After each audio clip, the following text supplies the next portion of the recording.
In this video, we continue with log properties, and we are going to use them to rewrite the expressions as a single logarithm. Our first example is log base 5 of x plus 3 log base 5 of y minus 1. The first thing that I want to check is that I have the same base, because the properties only apply if you have the same base.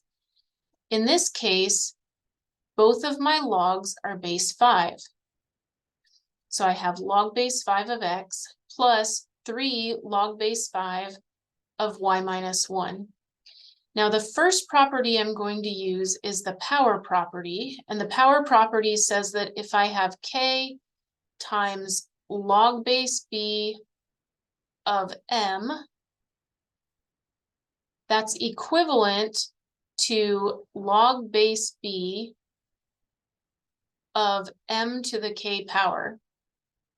So in other words, a coefficient can come up into the exponent, or if I have an exponent within my logarithm, it can come down and be a coefficient. So in this case, I have the 3 out in front. It's going to pop up as the exponent on y minus 1.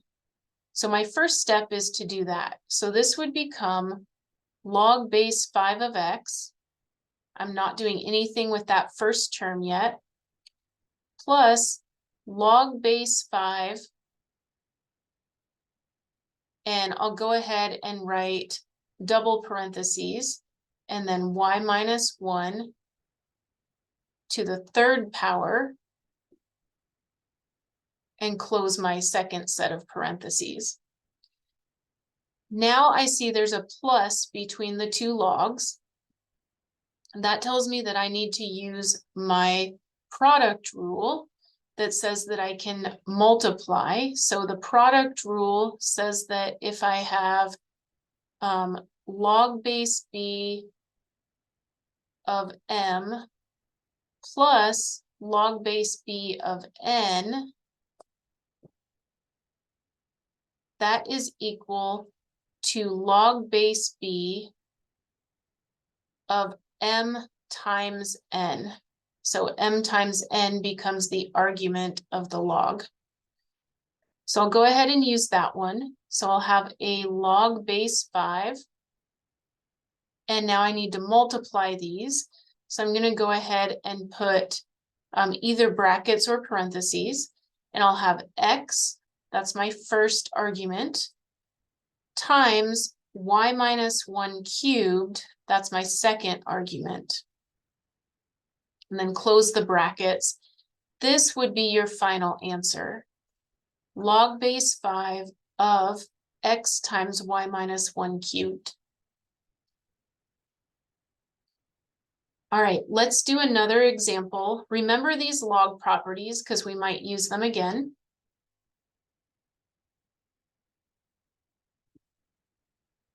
All right, so the first thing I want to use is the power property. I have a 1/2 in front of this log. It's going to come up to be the exponent on a.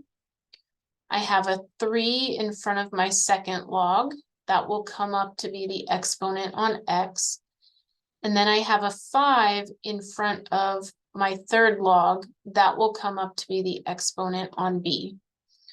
So I have 1/2 log of a plus 3 log of x minus 5 log of b, and that's equal to log of a to the 1/2 plus log of x cubed minus log of b to the 5th.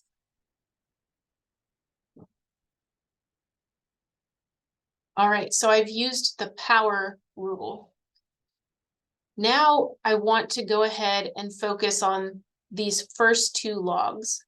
So this plus between them says that I'm going to use the product rule.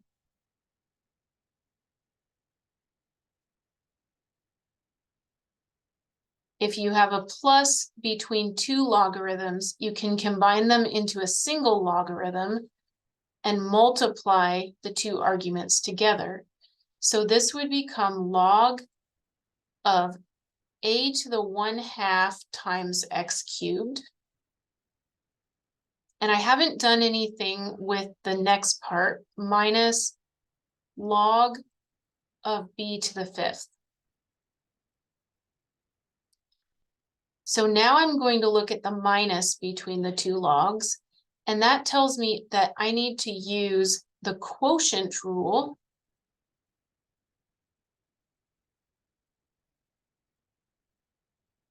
which tells me that if I have subtraction, then I can combine these into a single log with the part that is subtracted in the denominator of the argument. So this would become log of a to the 1/2 times x cubed, and the part that's being subtracted is log of b to the 5th. So that a to the 1/2 times x cubed would go over b to the 5th power. My goal was to get a single logarithm, and so I've done that, and I can stop. There are no coefficients in front, and I have a single log with either multiplication or division inside.